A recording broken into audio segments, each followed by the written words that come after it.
Today, we will hear from University of Warwick's Leslie Francis and York St. John University's Andrew Village. Leslie is an ordained Anglican priest and a professor whose research focuses on religious education, empirical theology, and the psychology of religion. Andrew is also an Anglican priest and professor whose research has applied the methods of social science to the study of religion. Today, they will be presenting to us some research they have done on clergy work-related psychological well-being. Specifically, they will discuss how clergy cope with stress and ministry. Why do some ministers experience burnout and others do not? To get things started, I'll just say welcome. We look forward to your presentation. Good, thank you. Thank you very much for your welcome, and we're very glad to be sharing with you today. Our job is to introduce you to the FBI, which is probably not something you ever wanted to be introduced to, I suspect.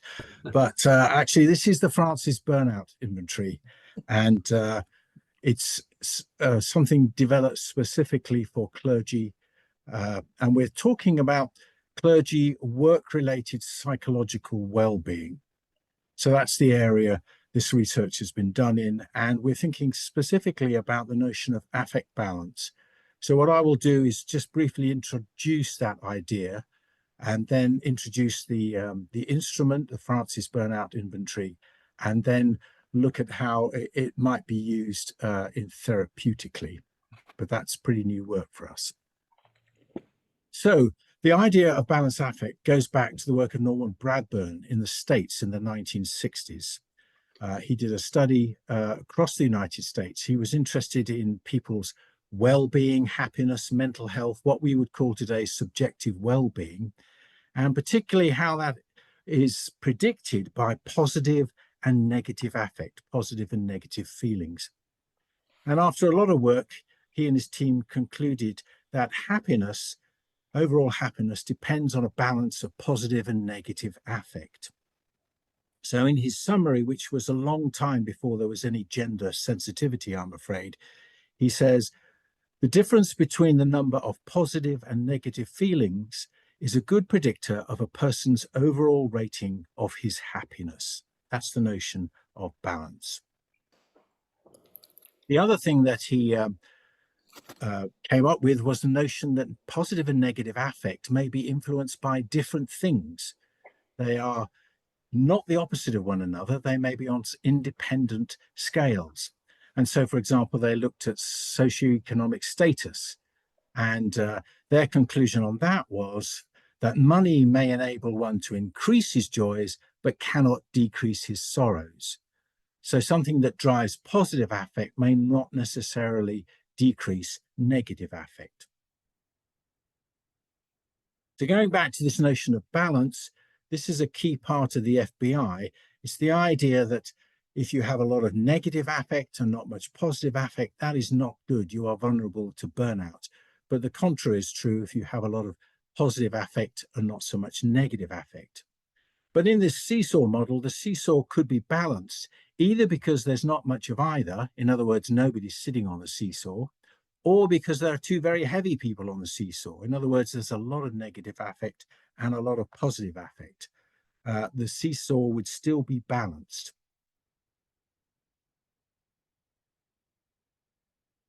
So the Francis Burnout Inventory is designed for clergy. And the notion behind it is that burnout is the consequence of low satisfaction and high emotional exhaustion in ministry. And importantly, high satisfaction can offset some of the effects of high exhaustion. So it consists of two scales, and I'm going to introduce you to those. The first is the scale of emotional exhaustion in ministry, called SEAM. And if you're a fan of Maslach, then you may know that the Maslach Burnout Inventory has a lot of these kind of things, but understands them sequentially. These are all in one scale. So the notion of emotional exhaustion, being drained by fulfilling your ministry, the notion of detachment, professional detachment, feeling negative or cynical about the people that you work with, and the notion of not being encouraged and being discouraged by lack of support. So those are the 10 items in the SEAM scale. The satisfaction in ministry scale has 10 items, but here we're talking particularly about the rewards of fulfilling your vocation as a Christian minister. The idea that you are actually making a difference to people's lives, that you get some sense of feedback and satisfaction. So it's the whole idea that you have this positive affect that helps your ministry. So one of the things we've been doing over the years is to try and prove this notion of offsetting, that satisfaction can offset exhaustion. That's a really important part of the theory. It's not good enough to just show that SEAM and SIMS are negatively correlated. They often are. So here's a sample from 500 ministers in the Church of Scotland that we're working on. And you can see there's a strong negative correlation. So people up here who have high satisfaction also have low emotional exhaustion. But this is not to say that if you increase satisfaction, you will automatically decrease emotional exhaustion. The theory doesn't say that. It's just that in certain contexts, both those things are driven by the same kind of context. In order to show that this offsetting is working, you need an independent measure of burnout. And we have used thoughts of leaving ministry, which is, if you like, the end product of burnout. And that is our independent measure of burnout. And it is the interactive effect of SEAM and SIMS that we think proves that theory. And I'll show you this on a graph. So this is a graph, a different sample of Portuguese Catholic priests. And along the bottom here, we have increasing exhaustion. People at this end of the scale are the exhausted, most exhausted, and these are the least. Along the y-axis is how often people thought of leaving. It's a fairly arbitrary scale, but these people never thought of leaving down here. And these three lines are different levels of satisfaction in ministry: high, medium, and low at the top. So what this shows is that if a minister does not have much emotional exhaustion, it doesn't really matter how much satisfaction they have. It won't change the fact that they don't have many thoughts of leaving. But as we get more and more exhausted, you can see that the lines diverge. And those with high SIMS will tend to be much less likely to think of leaving than those with low satisfaction. So this is the evidence of this offsetting. So then finally, I want to look at whether we can combine SEAM and SIMS. They may be driven by different factors. They may be completely different entities, but we have to consider them together at the same time. So what we thought recently was that possibly a typology may help. So what we did with the Scottish sample was to draw a quadrat based on the means of the satisfaction scale, which is about 40, and the emotional exhaustion, which is about 25. And that gives us 4 main groups. We've taken out a central group because their scores can move between quadrats very easily, just with a few changes in one score or the other. So this is a central group that's about in the middle. And then we have 4 other groups. The group down this end in green have got high satisfaction and low exhaustion. And we suspect they are not very vulnerable to burnout. So we call them cruising. At the other end, we have the red group. This group has got higher than average exhaustion and lower than average satisfaction. We think they are the most vulnerable to burnout. We've called them creaking. They're creaking under the load of ministry. And then we've got 2 other groups. The blue ones are people who have not much satisfaction and not much exhaustion. So we've called them coasting. They may be slightly detached from their ministry. And then we have the people here who have both high satisfaction and high exhaustion, and we call those compensating. There is evidence that these different groups have different vulnerability to burnout. So if we look at the creaking group, only less than a third have never thought about leaving. 2/3 have thought about leaving. Whereas the compensating group, it's almost the opposite. And the ones in the middle fall somewhere between. If you look at overall well-being, cruising up here, creaking down here, as you might expect, coasting and compensating in the middle. But they are very different things. So maybe if you look at purpose in life, you can see cruising at the top, creaking down the bottom, but coasting and compensating are slightly different. Compensating seems to have more purpose in life than the coasting. So we think this typology might be a way of identifying those who are most or least vulnerable to burnout. Thank you. As you prepare to go into your breakout groups, consider the following questions to guide your discussion. What stands out to you thus far in the presentation? And for those that completed the FBI, what stands out to you about the inventory? So let me read those again. What stands out to you thus far in the presentation? And for those that completed the FBI, what stands out to you about the inventory? So this is a change of presentation now. Andrew's taking the side seat and he's allowed me to fly this machine for the next 10 minutes. Just a tiny bit of background in a sense. Andrew and I work together in an interdisciplinary field. We both regard ourselves as theologians and teach various aspects of theology. We both regard ourselves as social scientists working in the field of personality and individual differences. We've come to the view that in order to understand individual differences, it's needed first to think clearly about what those individual differences are, and then secondly, to find methods of operationalizing or measuring them. Andrew has introduced our concept of clergy psychological work-related well-being through the balanced affect model. He's introduced the idea that well-being is a balance between negative affect and positive affect, and that what positive affect can do is to take away some of the deleterious effects of negative affect. Our emphasis then, in working with clergy work-related psychological well-being, is particularly to see the way in which positive affect may be augmented. We've come to the view that it's quite difficult to get rid of the causes of negative affect, much more viable to build up the causes of positive affect. Our research world is concerned to try to identify the factors that can predict individual differences in clergy psychological well-being. And over the last 20, 25, 30 years, what our research has generally taught us is that more of the variance can be accounted for by individual features than they can by external features. By individual features, I mean who it is people are. What is their personality? Focusing on individual factors of personality. But then, of course, just as we had a problem of defining work-related psychological well-being, we've got a problem of defining personality. What do we mean by that? Psychologists of individual difference have some real difficulty in working out where the boundaries of personality come. We, working as theologians, think it's an easier task. We're able to draw on an understanding of God. We're able to draw on an idea of human beings created in the image of God.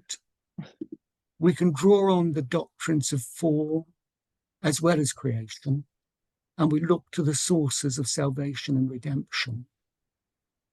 For us, personality needs to be broken down into three constituent parts.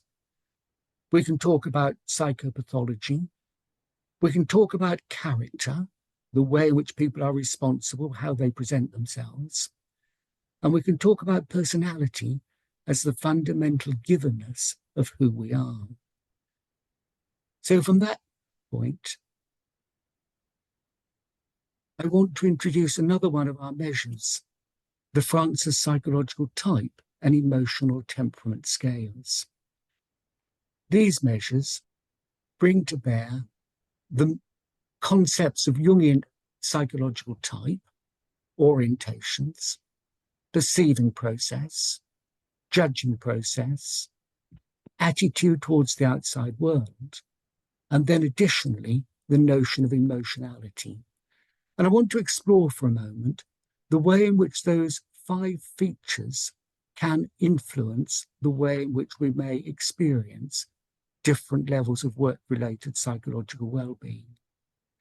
To take the orientations, the better known of the various constructs, the source of energy, introverts energize from within, extroverts energize from without. Just draw a picture of an introvert who prefers to be reflective, who prefers to be private, who finds crowds draining, who energizes alone. Put yourself in the shoes of that introvert and ask, what is it about ministry that may cause them to de-energize?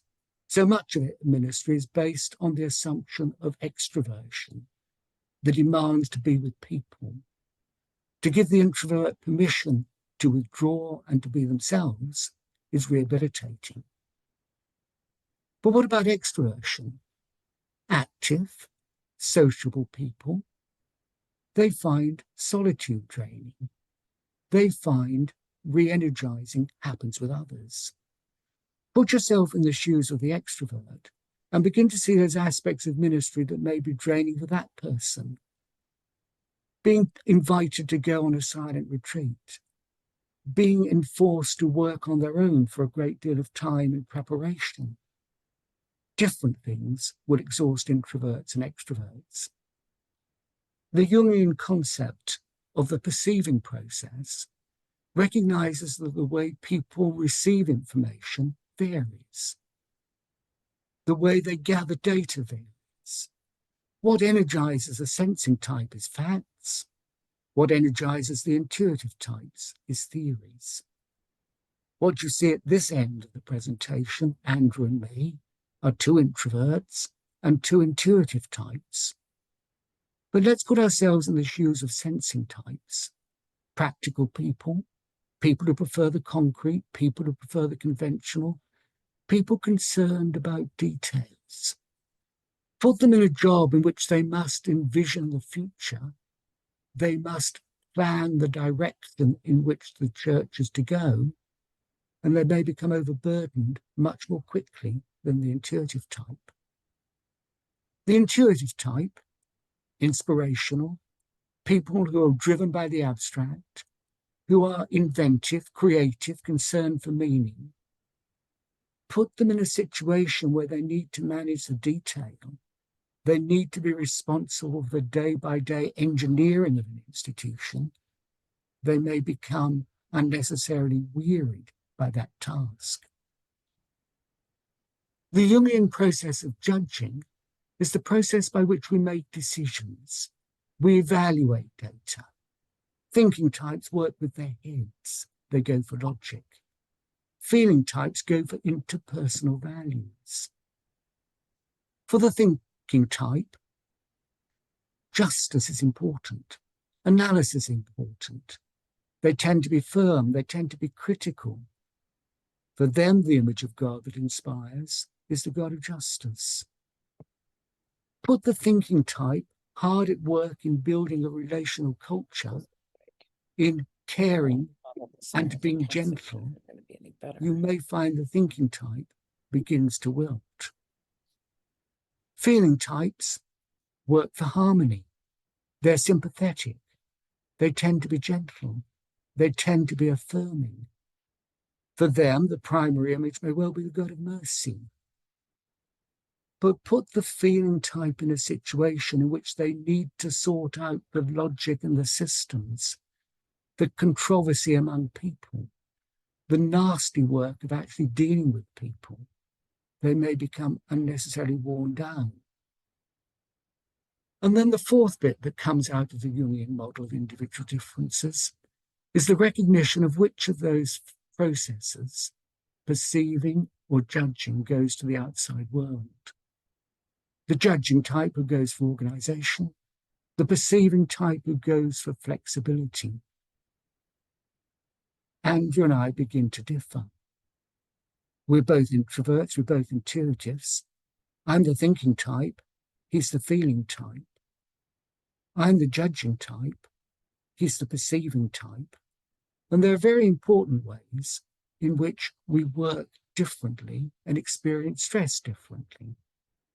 For the judging type is happy with routine, happy to act on decision, long-term planning, but we do work badly under the pressure of time.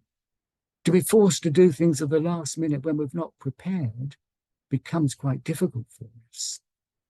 For the perceiving type, they're unhappy with routine. They're more impulsive. Immediacy is more important. They work well under pressure. I sometimes may put my colleague under pressure to get the best out of him. And of course, we see the same difference among our students. So the distinctiveness of this type theory is we're not concerned with pathologies, we're value neutral, we're not concerned with character, we're based in an understanding of the God, the image of the God who creates. Emotionality comes into play, augmenting the Jungian model and seeing the difference between high emotionality and low emotionality. Now let me take you to a few statistics on these Church of Scotland ministers and see how, when we take personal factors, sex and age, and those psychological factors into play, they begin to account for quite an important amount of variance, both in negative affect and in positive affect, but the players look slightly different in those two contexts. What we've got here are beta weights, and we've got the classic 3 levels of probability. The effects on satisfaction in ministry: extroverts do better, emotionally stable do better. The amount of variance taken for by the personal factors of sex and age, by intuition, feeling, judging, are very slight. See what happens on emotional exhaustion? Age comes into play. The younger people are more stressed than the older people. This is not a cohort effect so much as an age effect. We learn how to deal with stress better as we go on. Introverts, more exhausted. Intuitive types, less exhausted, but sensing types more exhausted. Feeling types less exhausted, thinking types more exhausted. Judging types less exhausted, perceiving types more. And emotionality, the great predictor. When we look at the impact of social and contextual factors, after taking the personal factors into account and the psychological factors into account, none of these make any difference. Marital status, companion animals, type of community, extra-parochial responsibility, number of churches, medical history, physical exercise, short programs, substantial programs. No effect on emotional exhaustion, but just slight effect on satisfaction. People working in the small towns, in priority areas, and who have a mentor get a slightly better effect.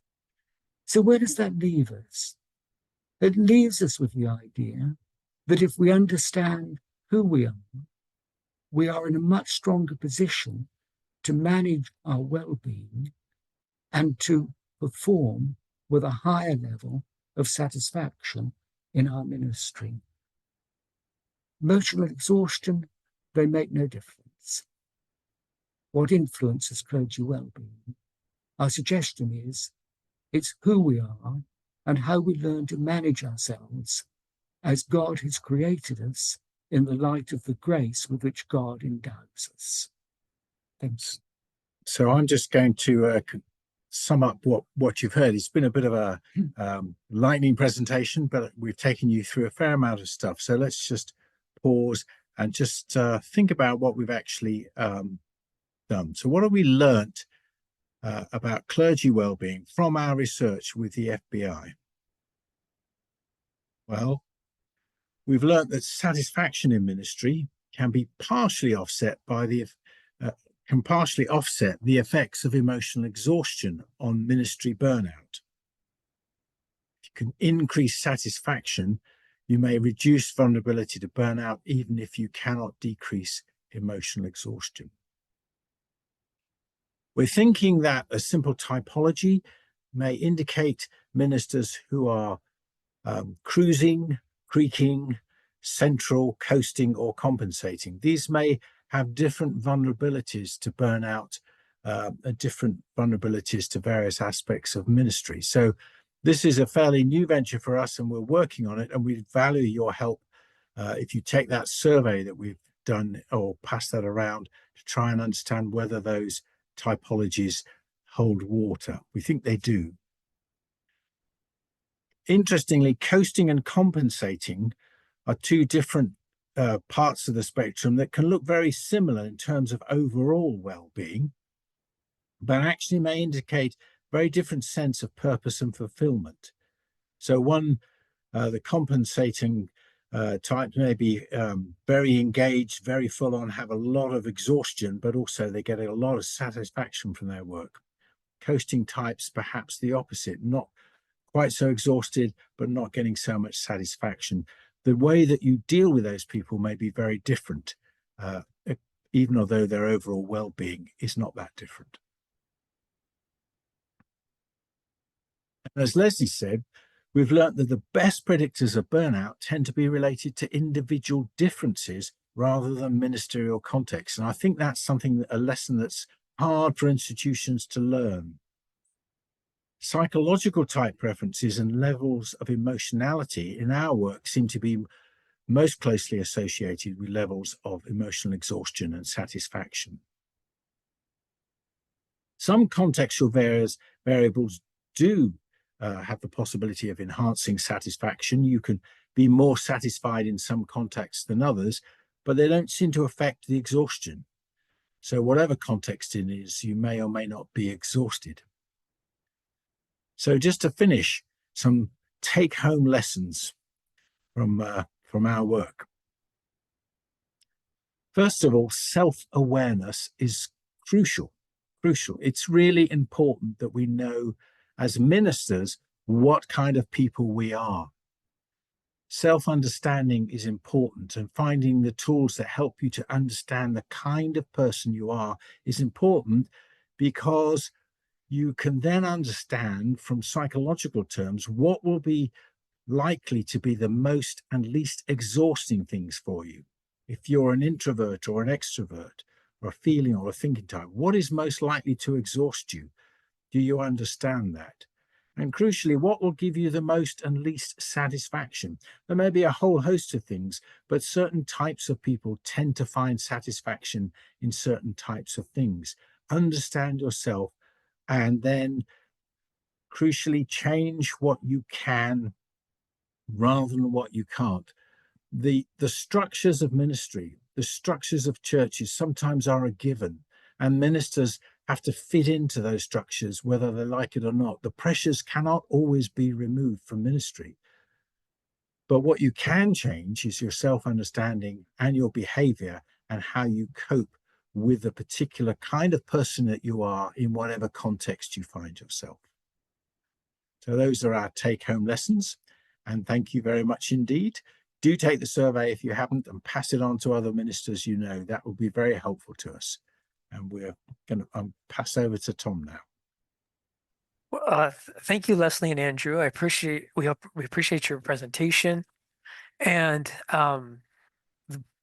this is a call for questions and comments. Some people have already posted some questions and comments in the chat function in our Zoom call. You may also use your hands up feature as well. And so I'll be monitoring that. And so what I'd like to do is start with our first question. From a theological perspective, could you unpack your statement, which used to focus on the positive elements and not the elimination of the negative elements? From a theological perspective, I suppose I'd go to someone like St. Paul, in his writings when he says we are struck down, persecuted, whatever.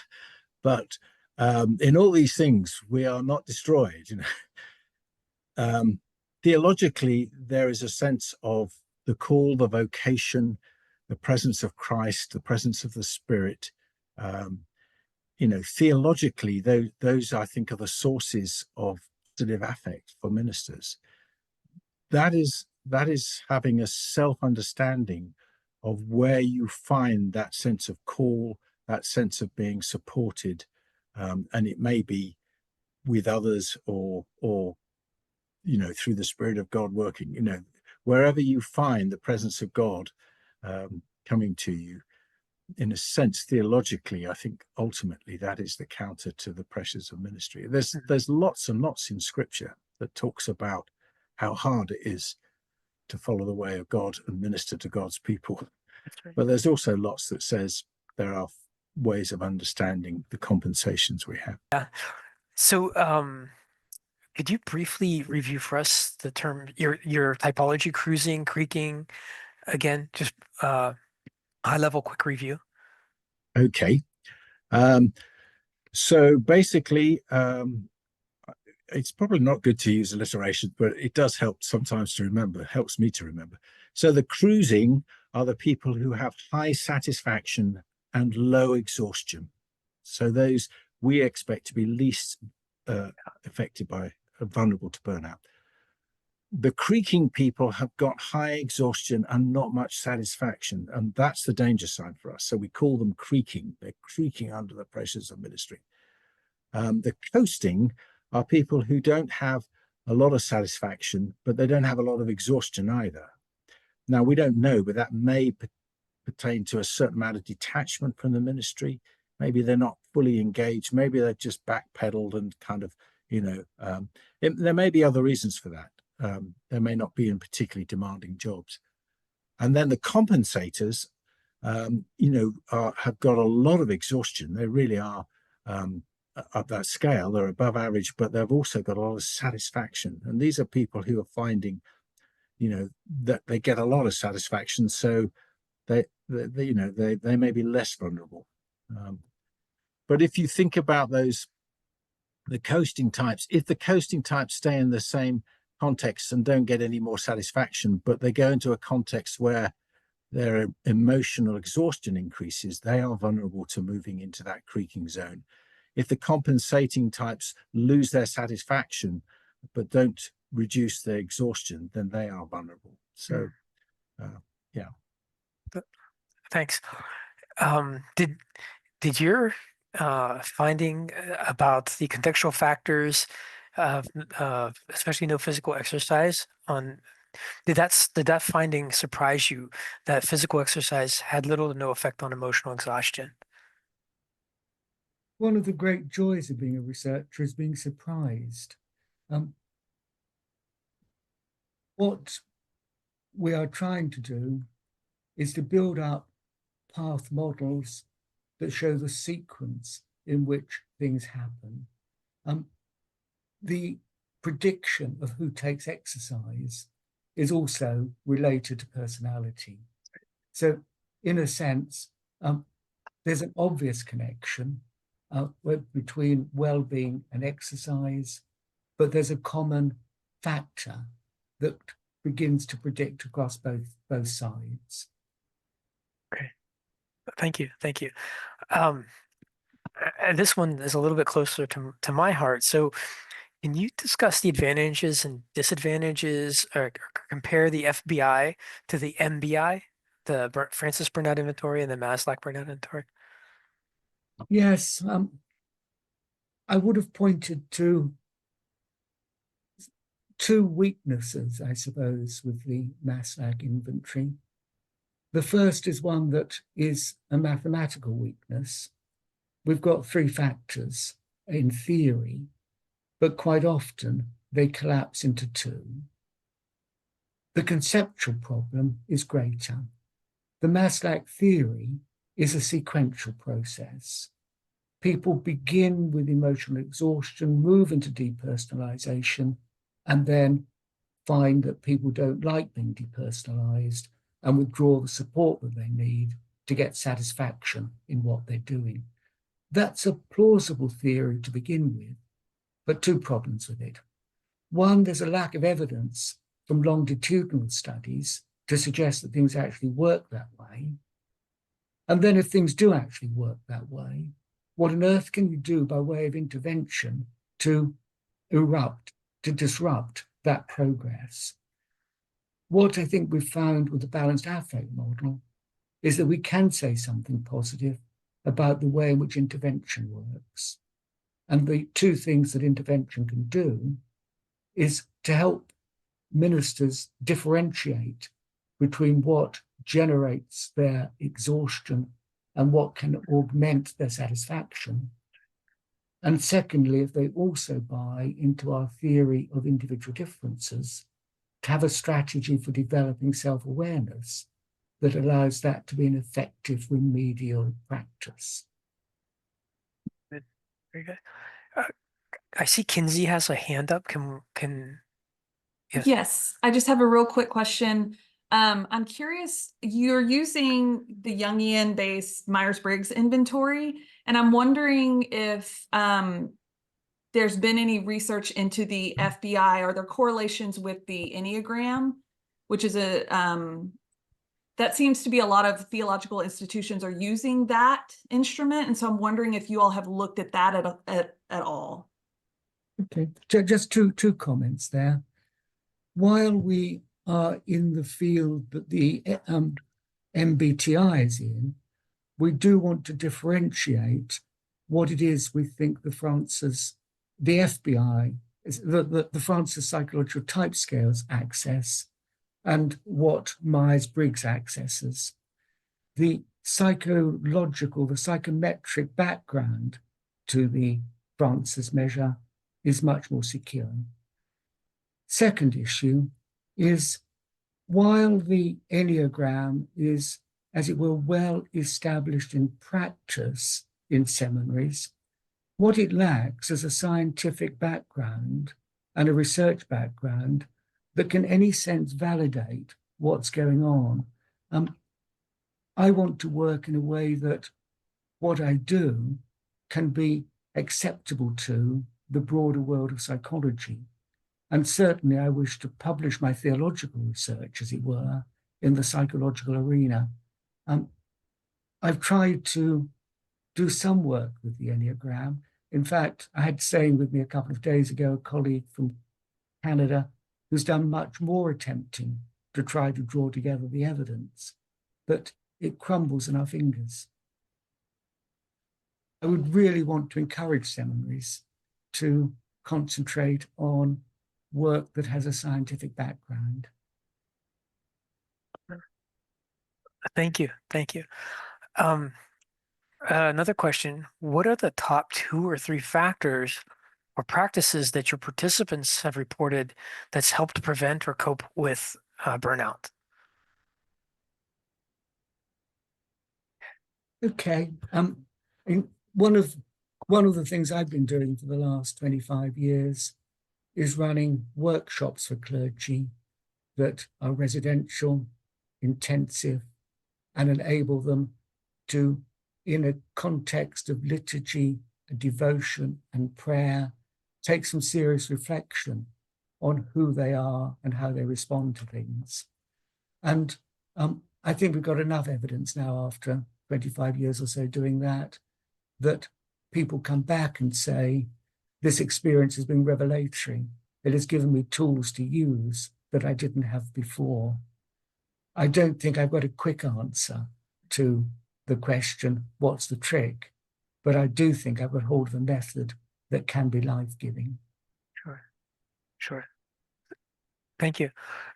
Ruth, I see Ruth's hands up. I appreciate all this research. I had a quick question on how has your research, or what has your research done as far as evaluating people's boundaries and their time management?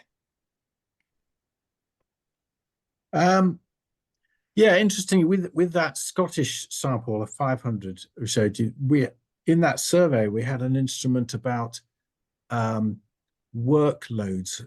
So how much time do you think you spend on this activity? How much time would you want to spend on this activity? How much time are you expected to spend on that activity? So and we've actually looked at that in relation to the Seaman Sims, so what predicts. And yeah, so interestingly, this is fairly hot off the press. It's not workload per se. It's not what ministers perceived how much time they spent on different activities. It was the disparity between what they wanted to do and what they could do, what they were doing, or the disparity between the expectations and what they wanted to do. And also very strong differences between different types of activity. Unsurprisingly, administration was the one that was completely different from all the others, that was much more likely to produce negative affect. Outreach activities seem to be ones that these clergy wanted to do, and if they were able to do them, gave them a lot of satisfaction. I think there's a lot of work that could be done in looking at working patterns and how that affects satisfaction and exhaustion. Once you've got that kind of tool, I think suddenly you can look at work in a different way. We tend to think, oh, work's just going to exhaust us. No, it isn't. It's going to satisfy you. It may not exhaust you very much unless it's particular kinds of work. Yeah, with some of the clergy that I've worked with, I've found that habits and boundaries of, what you do and what you don't do have made a gigantic difference in burnout. That's kind of what I've seen, but okay, thank you. Yes, yeah, I think that's about choosing the kind of activity that suits you as a minister, Right. and resisting the pressures from others to make you do stuff that you're not temperamentally suited to doing. Yeah, correct. Yes, yeah, I found that. Yeah. Okay. So there's a question from Brooke. In research we have been doing related to understanding how clergy think about caring for self or self-care, the statement, I value opportunities to increase my knowledge and understanding about myself, was not related with other self-care statements. And some of the qualitative data they're analyzing, some clergy are saying they feel like doing this self-awareness, internal work, feels more like work. Any ideas about this potential contradiction? So they don't want to do the work of self-awareness, even if they value self-awareness. Yes, yeah. I wonder what they think the work of self-awareness is, and whether they have perceptions of, workshops that were very draining, and I don't know. I would probably go down that same line, Andy. There's not all intervention training for clergy is provided in a way that is most accessible to clergy. Two kind of problems. One problem is sometimes what the church provides itself is not sufficiently linked to the professional standards. Secondly, the outside resources often brought into church may not understand what is distinctive about church. Okay. Alongside recognizing the importance of personality, Andrew and I also recognize the importance of the image that clergy have of the nature of the God whom they serve. Theology also carries weight, and it needs to be dealt with. Sometimes self-care is seen to be indulgent. A pretty unfortunate theology, view of God, that may project that.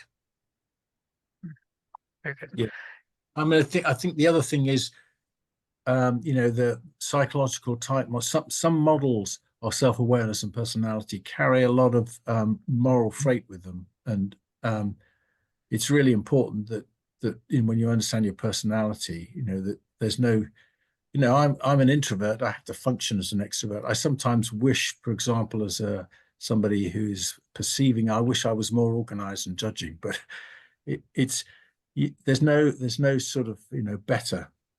It's just different, and that's sometimes that puts people off wanting to find out because they think they're going to be told they're in the wrong place. A real quick comment, not actually a question, but feel free to on it as you'd like. I've had the personal experience of many of us with many moral failures of pastoral colleagues, some of them very close to me. And it seems to me that the high satisfaction and high exhaustion is a very dangerous place to be because it looks good on the outside, but the satisfaction is vulnerable to slipping faster than the exhaustion is vulnerable to slipping. And so the moment that satisfaction drops, if the exhaustion doesn't drop in a commensurate way, suddenly you have exhaustion that is here and the satisfaction is down here, and you're in very dangerous territory. So that high satisfaction, high exhaustion scares me as much as anything else. That's very interesting. Yes, an interesting point. Yeah, I mean, in some ways, the seesaw is heavily loaded, and that fulcrum of the seesaw is under a lot of pressure and vulnerable. Yeah. Yeah. Thanks for that. That's an interesting insight. Maybe something we should explore in the future. Yeah. So I think Melinda has a question. Yes, I was just going to say that in connectional denominations, one of the important factors is to include your denominational leadership in your attempts to address the things that we're talking about. Because if things continue and there are 50 million places where pastors are expected to go meetings and so forth and so on, in addition to whatever they're doing in their individual churches and in the community of churches, wherever they are, then they're going to see your attempt to try to get them together for pastoral self-care, anything, as an additional thing. So I think it's important that you